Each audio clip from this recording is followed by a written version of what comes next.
Good morning, everyone. Hello, good morning. I hope you're well. I hope you're warm. It's a bit cold out there. Morning, Kayleigh. How are you? Good morning. I'm good, thank you. How are you? Good, I'm all right. I'm okay. It's your first Facebook Live. It is indeedy, yes. I'm very excited, a little Good. bit nervous. You'll be all right. Thank Everybody, we you. need to show Kayleigh some love. Show Kayleigh some love, please. So we're going to be all right. You, like I said, you're with the gobby one. It's all right. You're in safe hands. I think if my family were watching this, they'd probably say that was me too. So, This is um, it. Peas in the pod, us two, honestly. We really are. So, good morning to everybody watching. We're live on Facebook, live on YouTube. I do hope you're well. This morning, we're going to be talking about phase transfers. Now, phase transfers, it's a term we don't come across very often, and so many SEND parents don't actually know what it is. A lot of teachers have never heard of it as well. So we're here to bring all this amazing knowledge to you. So for those who don't know me, I'm Chrissa, I'm Sunshine Sports founder. Um, and actually, I always lie, I always joke that Sunshine is like my most expensive, stressful child. But my most expensive, stressful child is coming up 8 years old in 2 weeks' time. I can't believe that we're 8 years old. I mean, it's amazing. Um, I'm here this morning. You'll see I have a lovely colleague with me, Kayleigh, this morning, and Kayleigh is one of our SEND consultants. So, Kayleigh, how are you feeling now? We're a few minutes in. How are you feeling? yeah, all good, thank you. All good. Good, good, good, good. So I'll see who's watching. Let's just have a look at the comments. If you can see us, do say hello. We don't bite. Um, not this time of the morning, anyway. Uh, let's have I a can look at imagine some the. of our Sunshine colleagues have joined to say hello this morning. Natalie says you will be fine. Good morning, Tiffany. Good morning, Rachel. So do say hello if you can see us. Let us know where you're watching from as well. We do like to have a little fun, see who's the furthest away. But also, it helps us to identify if there are any hot spots of problems. Because sometimes certain areas, as we know, there are certain local authorities that we deal with a lot. There are definite problem areas. So do say hello, tag someone as well that you think might need this information. So to give you a very brief overview, we're going to go into far more detail. But a phase transfer is something that happens when your child is going up to the next level of education. So maybe they're going from junior school into secondary school, that sort of thing. So if a child in September, the next academic year, is going up, so if you've got a child in year 6 now and they have an EHCP, this is a perfect webinar for you. Likewise, if you know someone who will benefit, by all means, tag them, share the video. Do that now before we get into the nitty gritty. So let's have another little look, see who's watching. A little look. Good morning, Ria from. Now then, you're going to be able to pronounce this because you're nearer than I am, Kayleigh. Is it? Oh, shall I just spell it? Okay, it's Go in on. Northamptonshire, right? So it's your county. Towcester. Toaster. Is that really toaster? It's toaster. Yeah. I was going to say toaster, and I thought, no, I think that's actually spelt toast. Yeah. And then Oxford Way, we have Bicester, which is similarly spelt. Of course, yes, Bicester Village. I like spending a bit of time in Bicester Yeah. Village. Karen is watching from Bath. Karen, thank you for having an easy place name to pronounce. And I'm sorry, Ria, that I didn't just jump straight to toaster. Northamptonshire has quite a few that when you look at it, doesn't look at how it's spelled.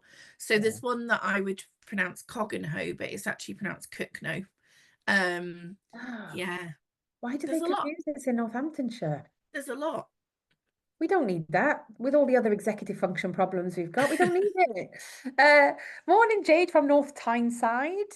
Natalie's watching, or Tilly, I don't know whether to call you Tilly or Natalie because you've got Tilly on there, is watching in Kent. Libby is watching from Wiltshire. I went to Wiltshire last weekend for the first time, and it's very beautiful. Joanne's watching in Devon. Leanne's watching in Chester. Good morning. Um, our lovely Jess T. We're going to be talking about her in a second, actually. Jess T is watching. Good morning. You've got lots of support here, Kayleigh. This is fantastic. Absolutely love it. No pressure that there's so many people watching. No pressure at No, all. none at all, Um, none at all. so, by all means, continue to say hello to us. We will come back to the comments in a bit. Now, like I say, the phase transfer is a very important part of the process. Actually, one of my kids has just started in year seven. So a year ago, we were doing her phase transfer. But I think it's really important at this point, before we continue, that I highlight that the phase transfer is part of the annual review process. Um, and on the 30th of September, Jess Thompson, who was just saying hello in the comments, Woohoo! she's going to be doing a full 2 hour webinar on annual reviews because this time of year we do a lot of annual reviews. It seems to be annual review season because of the phase transfer process. Yeah, So Jess is going to cover everything, relating to the law, all the preparation that needs to be done. The fact that it's not just a meeting. Everybody thinks an annual review is just a meeting. It's part of a very long process. And so Jess is going to be covering all of that in a 2 hour webinar on the 30th of September. So if anybody watching would like to have the link to book on, please do just comment with annual reviews and one of the little elves in the background, our sunshine elves, will put the link. So let's crack on. Phase transfers. Kayleigh, some of us have heard of phase transfer. Some of us are like, what the hell is this now, Chrissa? And they haven't got a clue what it means. Can you start in layman's yeah. terms, assuming that, the people watching haven't got a clue what we're talking about? What is it? Ultimately, as you alluded to earlier, it is when our young people are moving up to the next phase of education, the next stage of education, and potentially also move of setting as well. So I'm thinking primarily from infant school to junior school to secondary school to obviously post 16. So I think it's really important that the phase transfer really centres around that transitional kind of element and the movement towards provision and ensuring that the placement is ready for that young person as well. I think that's why the timeframes and timelines are so tight, because we need to ensure that the setting is ready to receive the young person and their EHCP as well. But yeah, it's mandatory by law, obviously. And in terms of that collaboration, I think it's really important, again, you alluded to with the annual reviews, it's not just a meeting as such, it's a collaborative approach between parent, sometimes the child, if they feel they're able to be part of the school and the local authority. And I know one of the things that I certainly, in my own personal experience, have really tried to maintain is that relationship with my local authority when it comes to the annual reviews and the phase transfers. We want the best for our young people. Of course. We work so closely with our families. We want to ensure that one, we're adhering to, and I'm saying that as a Senko, primarily in sort of my career, we want to ensure that we're adhering to those timelines and timeframes to support our local authority peers and colleagues. Ultimately as well, we need to ensure that those deadlines are met, just in case there's a level of not being satisfied with potentially that placement, so to be able to enable that appeals process if needed. But I'm sure we'll come on to that a little bit later. Absolutely. And like I said, because I've just recently gone through this Yeah, and our annual review was done literally this time last year, we got the Senko from the new school. We got the Senko from existing schools, so yeah, from juniors to secondary. We got speech and language in there because that's part of provision. Local authority worker, my advocate, because even though I can do this for other children, I fall apart when it comes to my own. So I always have my own consultant in the room. Um, and obviously family members, me and my husband, and then key teaching staff. And also my daughter's got a one-to-one yeah, full time, through structured and unstructured times of the day. And so having that one-to-one in there to be able to give, well, the EHCP says this and that's locked in, but in real terms, this is what I do day to day, which fits within that provision, but it's yeah, giving that sort of day to day real picture. And then, of course, I mean, we're going to come on to this later, but it gives the new school that opportunity to get a real feel for whether they can meet need, because Yeah. so many parents worry about this. Oh, we get comments all the time saying, a school said that they can't meet need. Are they allowed to do that? Yes, they are. And actually, that's good, because what you don't want is for your child to start somewhere having not done this brilliant meeting where you're all bringing these ideas and information to the table, and they say they can meet need when in actual fact they can't, and then your child has a placement breakdown, which, you know, we're about to start School Avoidance Awareness Week, and a lot of the time it's because the Yeah. setting can't meet the needs. So they are a vital part, aren't they, of the SEND process, because we only get a couple of years grace, if you like. You've got your infant school placement, which is what, reception year 1 and year 2, and Yeah. then you're into juniors, which is Yeah. 3, 4, 3, 5, 4, 5, 6. 6. Yeah. And then you're going into seniors, which, that those 5 years, they go quickly. Yeah. They go really quickly. So we want them to be enjoyable. We want the transition to be good. And of course, in these phase transfers, you can plan the transition as well, can't you? And you love talking about transitions, I don't you? love talking about transition. I was also going to say that during, obviously, school avoidance awareness week, sorry, 2 of my main things that I'm doing for Sunshine and the STEM Training Institute surround managing vulnerable transitions and that big leap from primary to secondary. I suppose in kind of my personal experience, for my colleagues and those that know me, they will know that I've had experience of transition, having previously worked in an all through school, so from EYFS all the way up to sixth form under one roof. So I think for me, transition is a really, really huge part. And also, just going back to what you said regarding those drawing in key professionals, I think in terms of phase transfers and transition, that is best practice, to have the people there that know the child well, and also to be able to kind of perform that handover of, I've cared for them, I've been with them, I know them, over to you almost. And I think there's a personal touch within that and within phase transfer.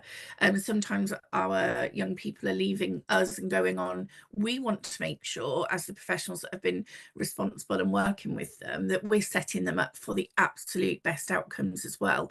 So there feels like there's a lot of pressure to get it right. And I know that in terms of the local authority and working together with schools, SENCO's, parents, I think we need to get it right, because ultimately it will impact or affect the young person, could potentially affect placement and provision. So I think that is where that kind of that pressure builds, to ensure that statutory we're following everything, deadlines we are meeting, but also in terms of making sure that the information is being shared, best practice is being drawn on from other professionals, to enable the best possible start for that young person, whether it be just in the next phase, because it could be within the same school, or if it's within a different setting. And that's a lot of responsibility. And I can understand the anxiety that parents and young people feel as well. Transitions are a huge part of education, and they continue to happen until you're of school leavers age ultimately, but then you're in the world of work. So Yes. another thing to consider, which again I'm sure we'll come on to, year 9 onwards, so that preparation for adulthood element to the annual reviews as well. So you mentioned there about deadlines. So when should a phase transfer happen? So phase transfers should be happening within the 12 months prior to the move of key stage or move of phase, ultimately as early on into that academic year before as possible.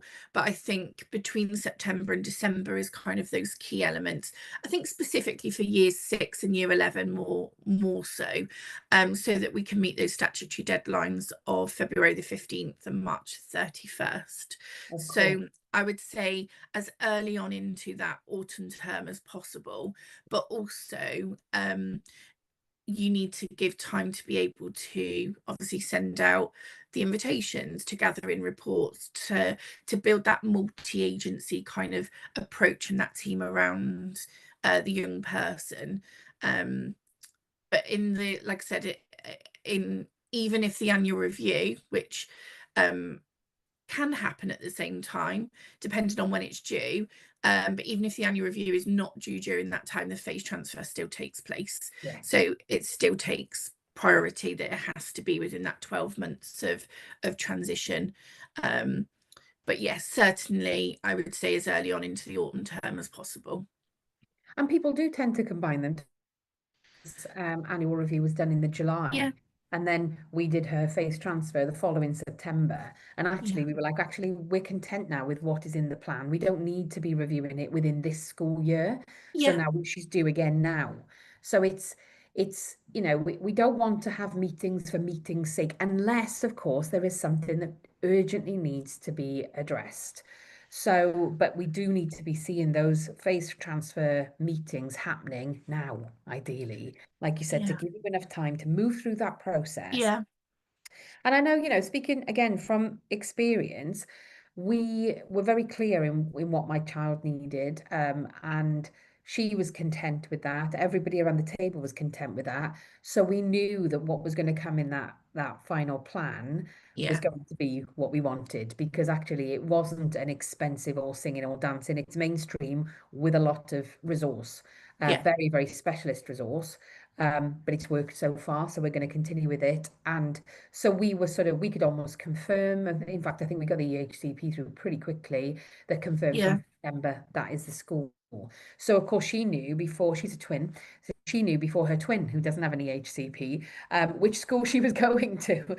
They go to the same school, yeah, which is but it also gave me, you know, if they'd given me a decision that I didn't agree with, then yeah. like you said, it gives you that time to It does. appeal and mediate and hopefully negotiate, so that you don't have to go to blooming tribunal, because that takes forever.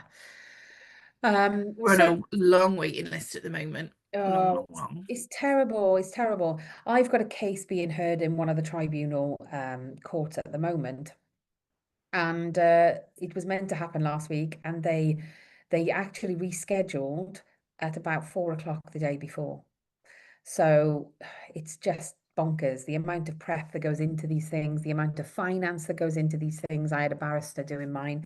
So you lose all of that because they're constantly pushing things back. So the emphasis here is on negotiation. Both Yeah, both parties really need to be speaking, and like yeah. that coming together. We talk all the time about, we call it co-production, but it's working together, joined up working. I mean, 100%. One of the things that I've prided myself on, in all of my work within Send, which is spans nearly 20 years now. wow, you don't Um, look old enough, Kayleigh. I've got a big Oh, birthday no. coming up next year. 21, Um, 21, that's what you've got yeah, coming up yeah, next that's it, year. that's it. Yeah, I think one of the things, and I can imagine that if I've got any of my previous parents that are watching this, would probably agree that that collaboration and that communication, that relationship is so important. Ultimately, we've got a shared goal, and our shared goal is about that young person, and every young person is equally as important as everybody else. So I think that is really important. I think as well, just going back to that kind of annual review and that phase transfer, I think sometimes, like you said, they can happen together, but the time needs to be given to them for the forum that they need for each one, because ultimately the outcome could be slightly different, and the time frame for the conclusion of the review is slightly different. So I think for me, it's about working with the local authority. It's about working with parents, with the external professionals, to understand what's best for the young person and the family. In terms of that phase transfer, some of our parents and young people really struggle to sit through long meetings. Yep. So whether or not it's done together or it's done separately, again, depending on when the annual review is due, I think it's so important to just have that open dialogue with your local authority, to check that everybody is kind of happy with those processes, and that you've been given the forum and the time that's deserving for those to be able to discuss. And that Yeah, nobody's rushed, because I think so many of the yeah, families we support, you know, this might be the first time that they're dealing with this sort of thing. So to rush them when they're trying to sort of be curious and, they're asking questions, it can be quite overwhelming. Like I said, I'm very seasoned as a send parent. I've been a parent for 23 years, and my eldest has additional needs. That's why Sunshine exists, because of my eldest. But then one of my youngest also has it.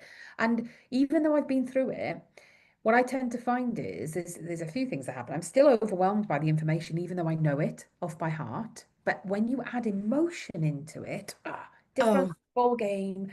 But also, I found, and I was talking to Kelly Jarvis, our Kelly Jarvis, our last night lovely about this. Kelly. I love Kelly.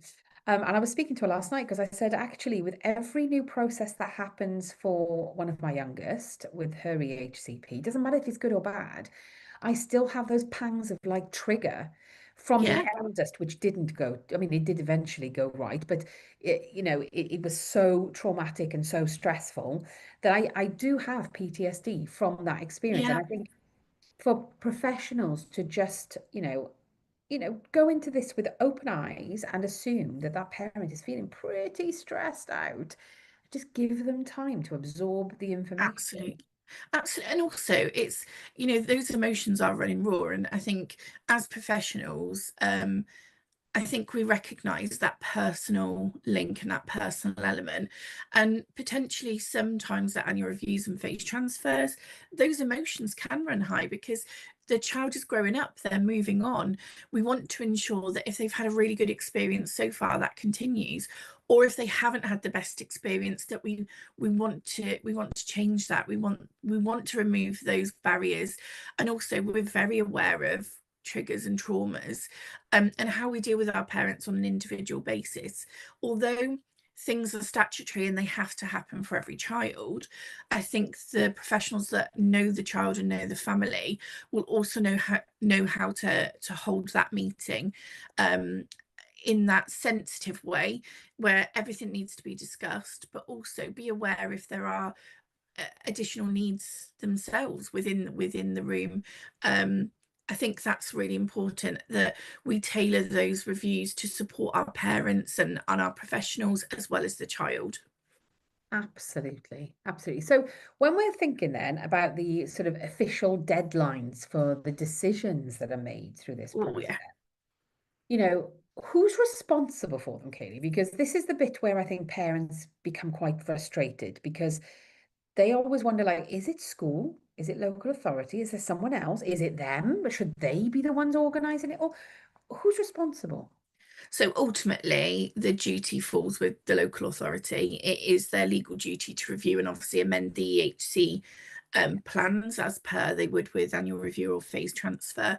And I think that initial instigation, so in the local authority that I've worked in, we used to get a bit of a reminder at the beginning of the year that for children in year 6 and year 11 primarily, that phase transfers needed to happen by this point. So we would always have that little step forward as well.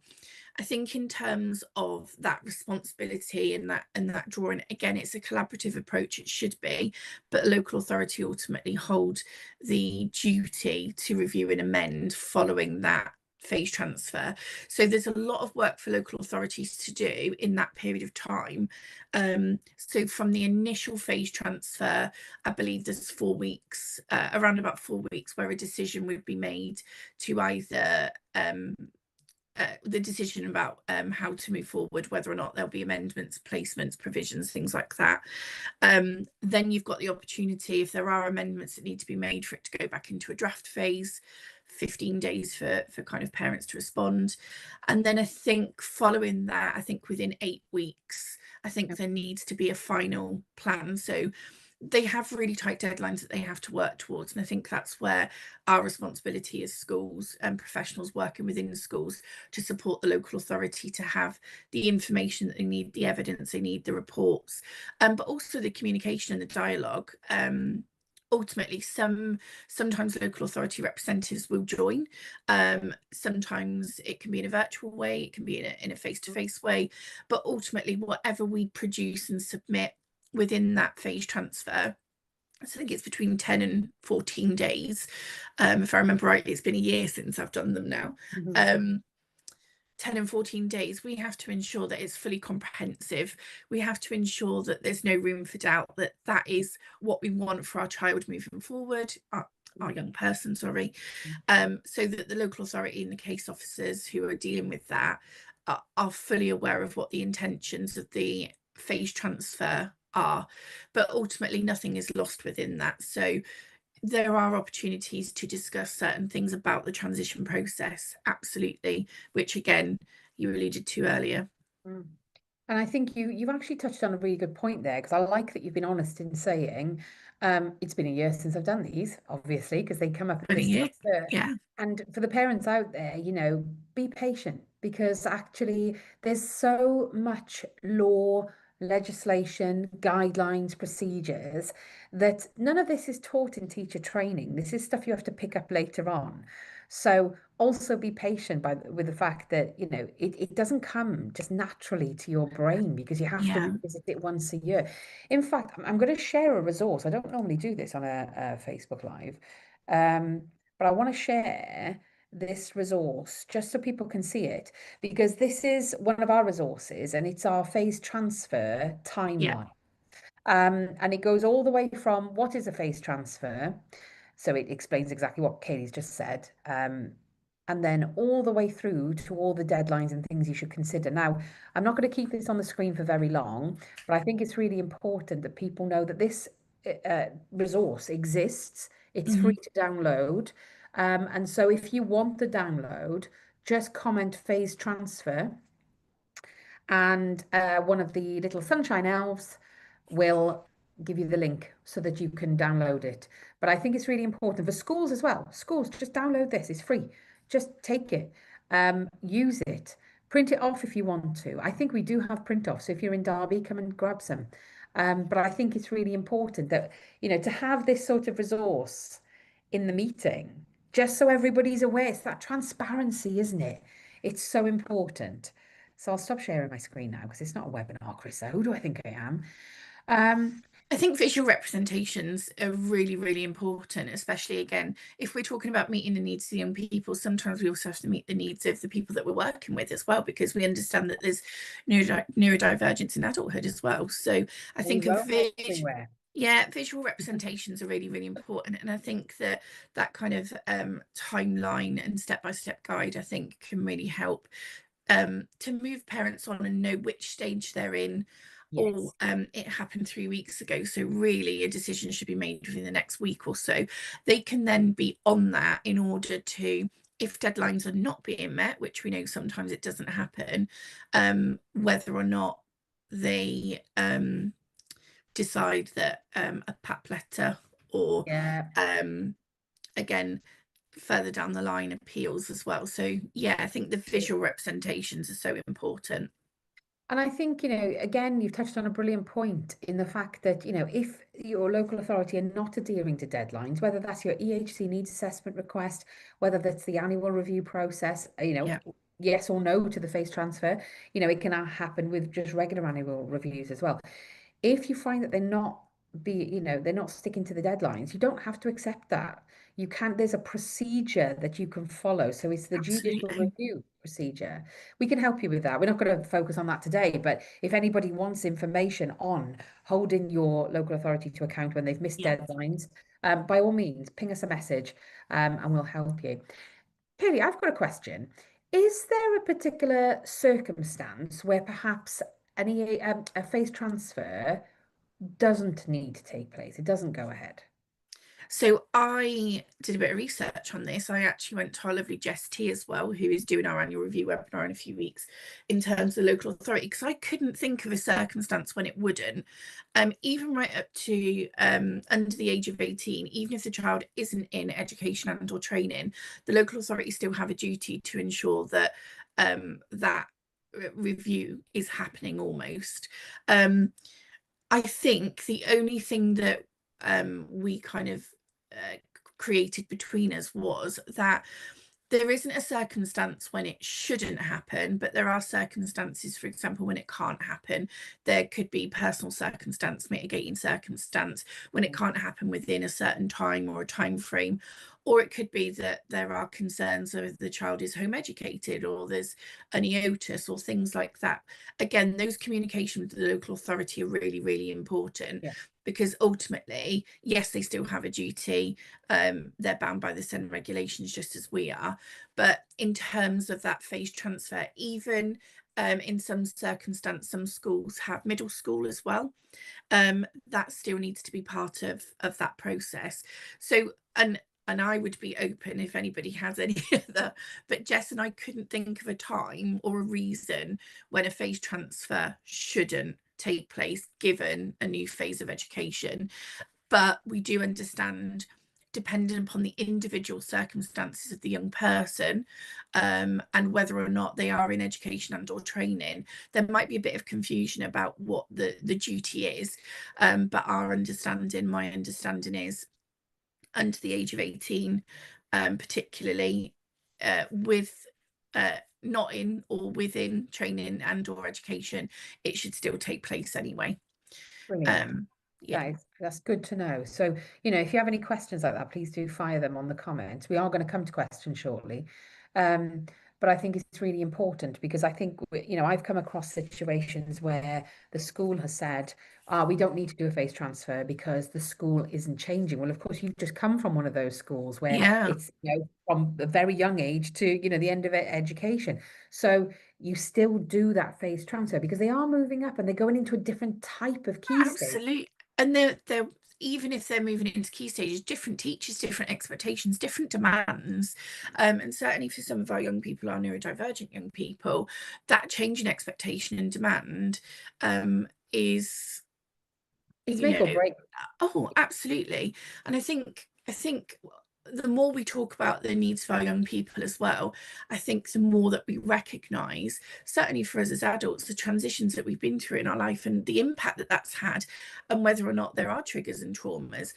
I think one of the things we want to do for our young people is to try and alleviate that as much as possible, but also for the families. Like you said, some of our families have been through horrific journeys to and fights to get support. Every time an annual review or a phase transfer appears, sometimes that trigger and trauma reappears as well. And I think for the job of the SENCO and the local authority, the way that that is handled needs to be sensitively done. Absolutely. Obviously maintain that professionalism, but I think we're more, I'm certainly in the latter half of my career, I've been more open to the fact of this hasn't been plain sailing for a lot of our families, and that it might just be, to me, an annual review or a phase transfer that I'm happy to do as part of my job. But to some of our families, this is really, really serious and really triggering, because it could mean another fight on their hands. And that's really, really hard to kind of, so I think the preparation for the phase transfer and the annual reviews is equally as important for our families. I think they need to know that this is a forum that they can discuss those concerns where there is an understanding, but also there's a shared goal as well. Yeah, and it needs to be safe, doesn't it? Because that's, that's 100%. where we can, explore different things, get it wrong before we get it right, So Kayleigh, what happens if the phase transfer isn't planned properly or it doesn't happen on time? What can parents do in that situation? I think again it's that collaboration and that almost negotiation with the local authority. The local authority do have that overall duty, and obviously if deadlines are not met, we've already alluded to judicial review, PAP letters. Yeah. But also I think the ultimate impact could be that affects the placement potentially if we're moving up to a setting, and then that might open up an appeals process. So I think there is a knowledge and an understanding there, the importance of the phase transfer to be done on time to enable consultations with other settings to happen, reports to be sent out, reports to be gathered, evidence to be gathered. So again, I think that open dialogue with our local authorities is really important. But yeah, ultimately, I think the expectation and the pressure if it's not done on time, what could the impact be on the young person and the family, in terms of particularly provision and placement moving forward. So that is something that I think Senko's inclusion managers and obviously the local authorities kind of hold on their shoulders to ensure that they're not limiting them in any way, our young people in any way, shape or form.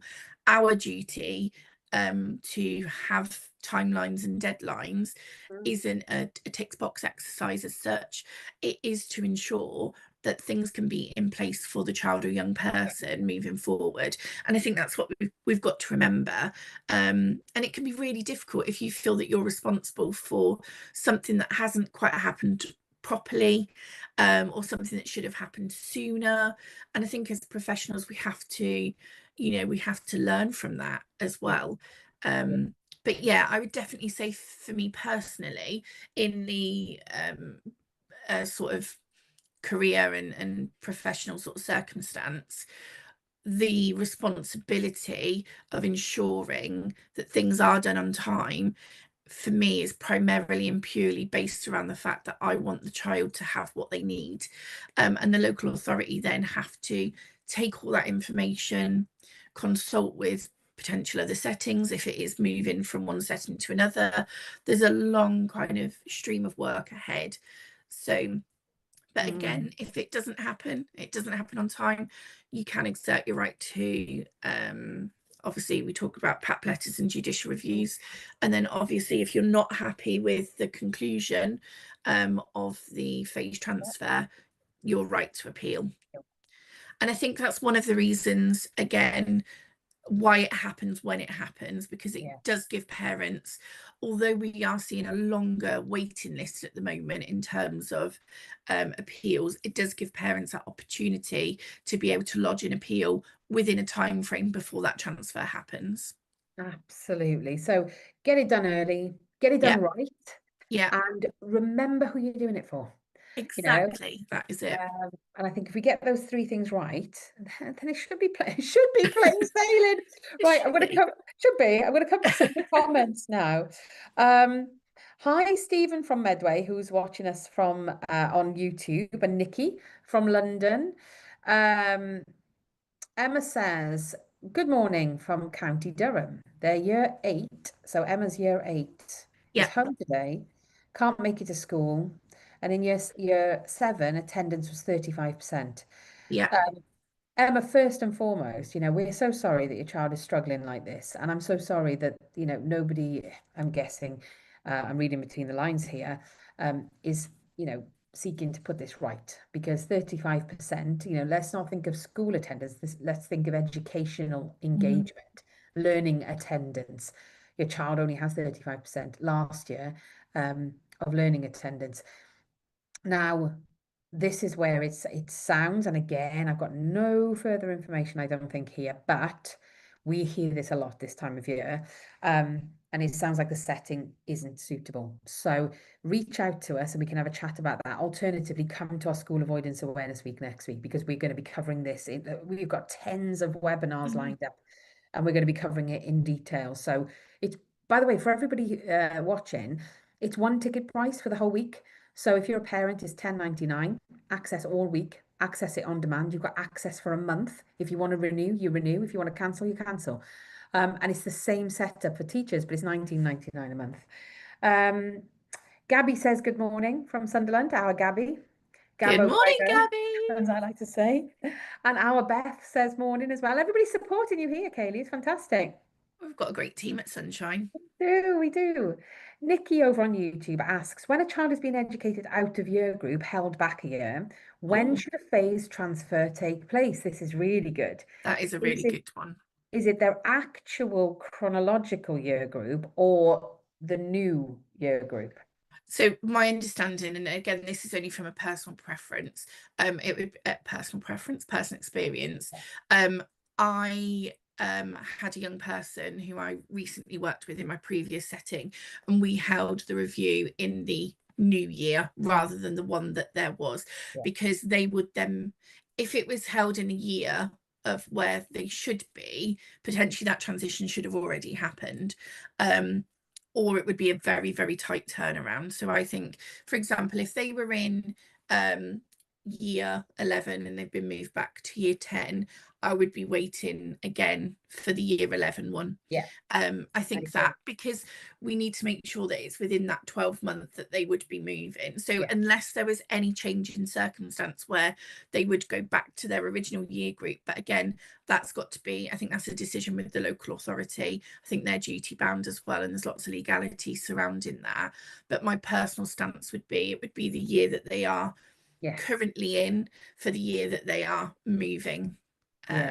One of my children was out of school for a considerable length of time before finding the placement where she thrived, and we put her back a year, and so it would be almost pointless, like you said, you know, when we were doing her year 11 one, if we did it when she was in her original year would be year 11. She was actually studying in year 10.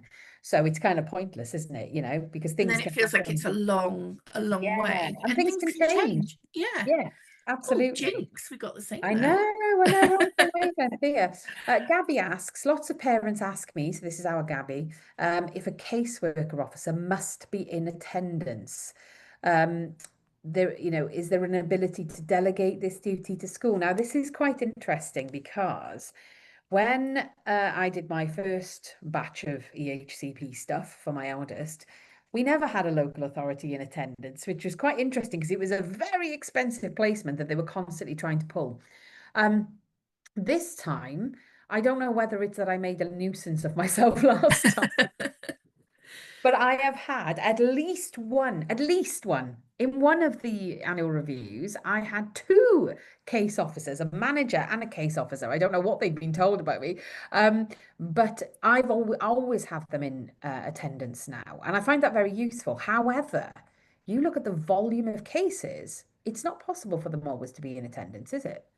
No, I would say that dependent upon the content of the phase transfer and or the annual review, if you feel that a local authority representative needs to be there, then I think that's something you can push, even if it is in a virtual capacity, because I do understand that their caseload is huge. I don't think that there is any kind of statutory frame which says they must, but their duty is to amend and review. So if they can be part of it, I think it would be wonderful. But ultimately, because of their caseloads, I think that the majority of the time that is done paper-based, that reviewing of. But I have certainly requested in the past local authority representatives to come, one because we were potentially looking from going from mainstream to specialist, and we felt that we needed a representative there to kind of help us along with what we needed in terms of the evidence, and also throwing into the mix as well, if things aren't quite working, we know that we can exert our right to hold an emergency or an interim annual review, to enable us to kind of do a round the table meeting around the child's needs. What isn't working, what is working, what can the local authority support us with, what are we saying absolutely needs to be happening, and again, that's usually done collaboratively with the parent as well. Amazing. So Janice on YouTube says, we have a new local authority. Son is at a through school now in year 6. Phase transfer is next week. School and parental preference remains the same through school. Is there any reason the new LA may refuse the placement? On my understanding, no. If it's an all through school and the placement, the child is already on roll. I also know that for some on all through schools, and again, this is a personal thing, personal experience, there are a certain amount of places that are allocated for our primary pupils anyway, so I think that is covered. If for any reason the local authority did refuse that, again, you have to exercise your right to appeal, but again, there could be some conversations, negotiations that happen. But I think that some schools, all through schools, have a policy in which you can automatically kind of move through the school without having to. I think you would still, in terms of the admissions processes though, I think they still count. They absolutely have to. Obviously, any HCP admissions slightly different, But yeah, I can't see a reason unless there is concerns that they couldn't meet the need moving forward. We'd probably need a little bit more context around what the concern is in aid of. Because I think if there have been worries or concerns about meeting the needs moving forward or moving up into the next phase, that might be ever so slightly different. But again, I would be inviting a local authority representative, having your professionals there, your reports, your evidence, and kind of how you want to kind of move that forward. Again, it's very individualized, and I don't know the context, but I would say that a place would be available given that it's an all through school, unless for any reason school felt they couldn't meet need and they wanted to address that within the phase transfer. But I would assume that the school would have raised that by now, you'd Yeah, hope. you'd And I know. think, yeah, you can never guarantee. But I think one of the things, again, you just picked up on there is evidence. You know, if you find yourself in this position, anybody at all, that you've got your heart set on a particular setting and the evidence is pointing towards that setting, but the local authority is saying no, Mm-hmm. then really then you need to be reviewing the evidence between you. Now, if you've got a child who, let's take this one. So the child is just naturally moving through the school. Yeah, It's a through school, great stuff. If the local authority, by the way, it's very unusual for them to come in and go, yeah, we're going to give you a specialist when you didn't ask for it, because they don't I like don't spending think I've money. I don't think I've ever experienced that. So if they came into the meeting and said, yeah, we're gonna change schools, we're gonna put your child into this one, then you could argue with them. I'd like to see the evidence to suggest that that is a better Yeah, placement, please. So yeah. don't be afraid of asking for the facts. I think one of the things that we fall victim to, all of us in this procedure, whether you're a professional or a parent, the emotions. We take this on an emotional level, a very personal level. But actually, if we see it as a legal case, which sadly we have to, Mm-hmm. and we look at things in black and white, what is the evidence saying? If the evidence is saying X, then the child should be getting X. And we need to be thinking about it like that. Um, Another thing as well, going back to school attendance or school non-attendance, Yeah. one of the things I have to plug, because I'm getting a little bit giddy about it this morning, uh, our amazing team here at Sunshine. We've got a lovely creative team, and on the Sunshine Academy, we have got a 3D team. So they're real people. Oh my God, that sounded a bit weird, didn't it? We've got a cartoon team. They're just fake AI people. No, um, we've got a team that produce 3D animation. And yesterday we released this beautiful film about school avoidance and school safety. If you'd like to watch it, we're going to put the link in the comments, I'm sure. Sorry, elves, I'm getting you very busy this morning. But I think it's really important people share it because it's a really beautiful visual that has been put together to explain why school non-attendance happens and what we can do to help. Yeah. And I think, launching this before School Avoidance Awareness Week is very important to us. And it's obviously a matter that's very dear to my heart. I'm going to come over to Facebook now and have a little look at some of the comments there. So I just need to refresh because I know that there's loads on I there. watched the video last night and it hit me right in the feels. I can tell you that now. It's The really, really just brilliant. short, sharp, but straight to the point. Um, Absolutely. and actually that kind of the fear element, the phobic element, all those things that have been explored a little bit within that video, that's scary, and all those things that are happening around that young person, I think is a really lovely visual reminder of sometimes that avoidance relates to fears, phobias, triggers, traumas. Really Absolutely, lovely. absolutely. And we've got to pay attention to this, particularly in the phase transfer. If you've got a child who's coming from a school where they've not attended, we Yeah, need something significant to change. We can't just assume, well, they're going from this mainstream into that mainstream, you know, with the same level of provision. This is a really good opportunity to put those things in place. Sue says, little one in year 6 of mainstream, we're looking at year 7 in a mainstream with an ARP, which I'm told is a specialist provision, but it's in a different county, only 4 miles away from home. right. Caseworker stated little one will not be given a place as they prioritise their places to children in their own county. Please, can you give advice? Well, it's down to need.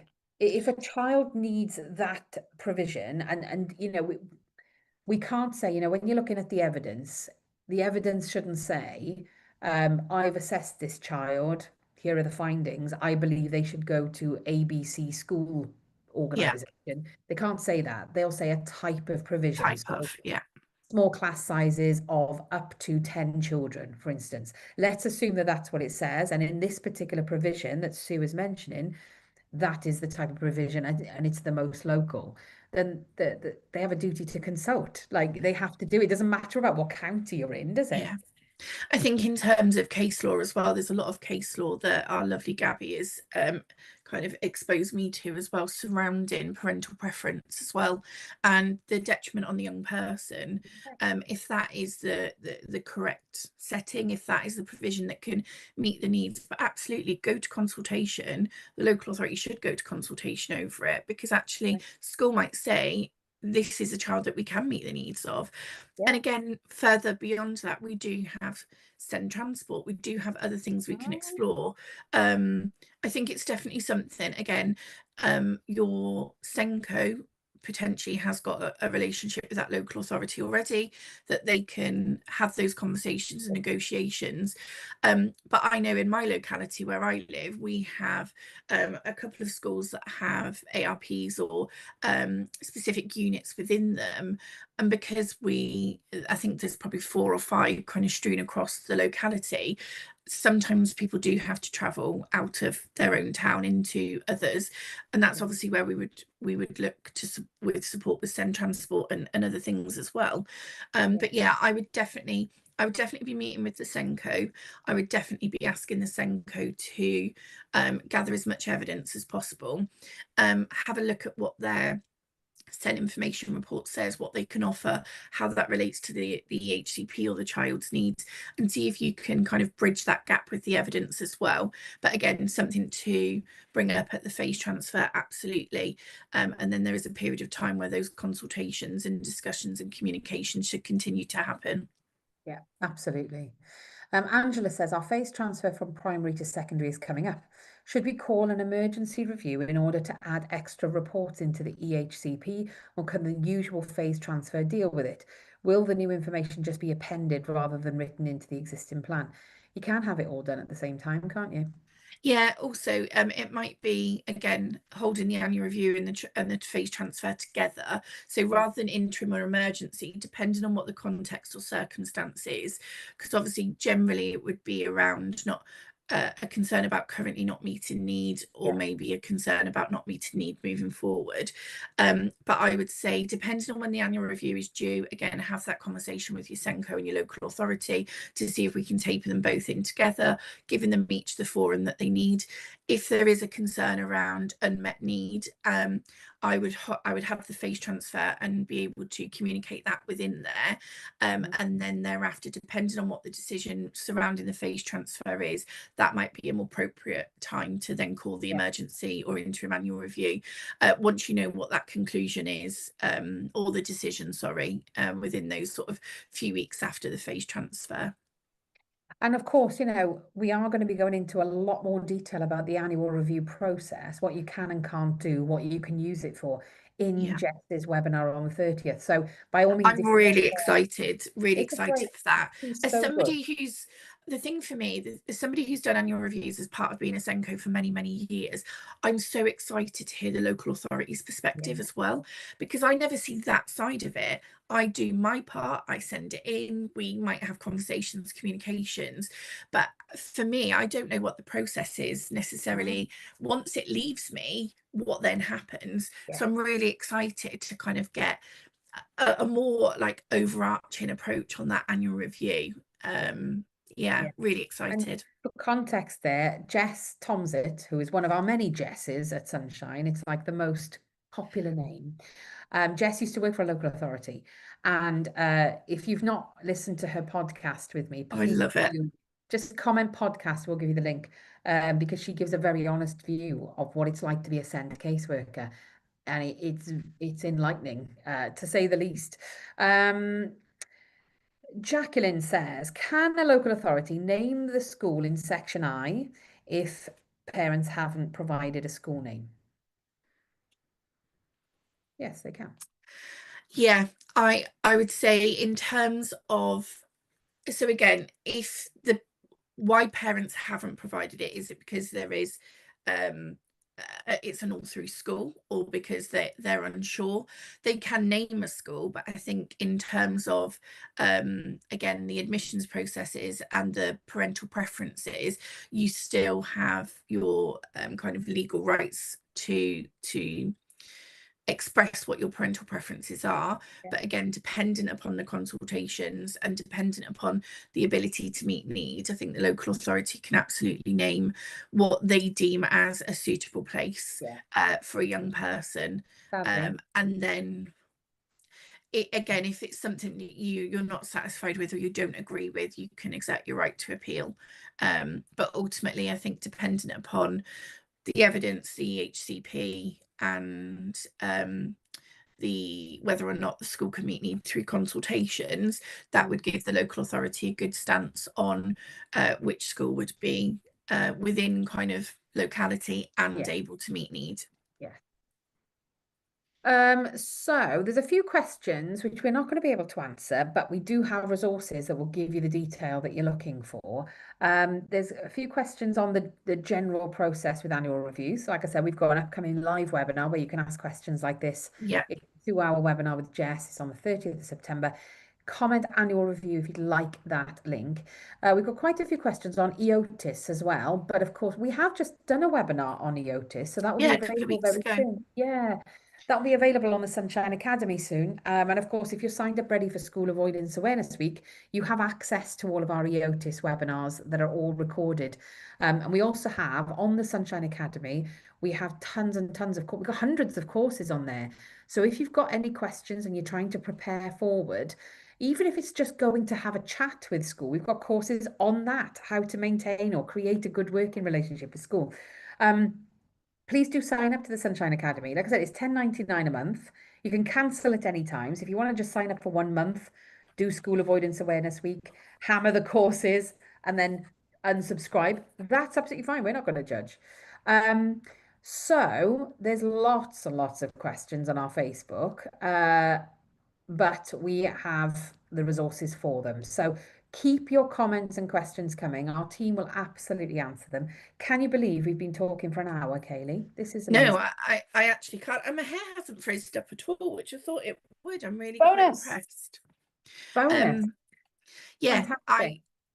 I think there's been some really good questions there. It's a really, it's such an important consideration in the child's educational journey. But again, like you said, that collaboration, that co-production, the school, the parents, that triangulation with the local authority is absolutely key. And again, those relationships moving forward are going to support any anxieties or worries, but also having that open communication and dialogue and getting to know your caseworker, your case officers, again as a parent, but also as a Senko, I think is really really important. Absolutely. So I know, we're only just scratching the surface really today, but like I've mentioned 2 or 3 times already, we do have a full 2-hour webinar coming up on the annual review process. Jess is going to absolutely be brilliant for that. It's on the 30th of September. By all means, come along to that. If you want the link, let us know.